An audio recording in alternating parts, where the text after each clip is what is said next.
आणि एक नजर टाकणार आहोत मोठ्या बातम्यांवर न्यूज टॉप 9 मधून।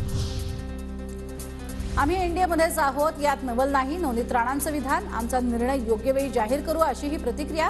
तर नवनीत राणांचं अंतर्मन पूर्ण भाजपचं, राणांना पक्षात घेऊन भाजपला युवा स्वाभिमान पक्ष संपवायचा आहे, बच्चू कडूंचा राणांना टोला।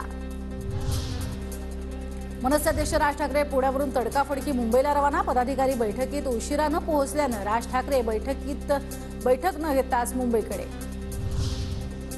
शिक्षक आमदार कपिल पाटलांकडून नव्या पक्षाची घोषणा। समाजवादी गणराज्य पार्टी असं पक्षाचं नाव। नितीश कुमार भाजपसोबत गेल्यानं कपिल पाटलांकडून जेडीयूला रामराम। शिखर बँक घोटाळा प्रकरणी आर्थिक गुन्हे शाखेच्या क्लोजर रिपोर्टला ईडीचा विरोध असल्याची माहिती। हस्तक्षेप याचिका दाखल करण्याची ईडीनं कोर्टाकडे मागितली परवानगी। 15 मार्चला पुढची सुनावणी।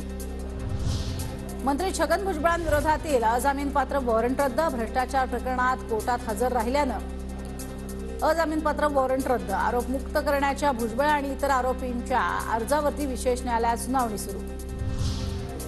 कथित भोसरी भूखंड घोटाळा प्रकरणी खडसेंची गुन्हा रद्द करण्याची याचिका हायकोर्टानं फेटाळली। सत्र न्यायालयात प्रकरण प्रलंबित। निर्णयाचे अधिकारही सत्र न्यायालयाला हायकोर्टानं दिले निर्देश।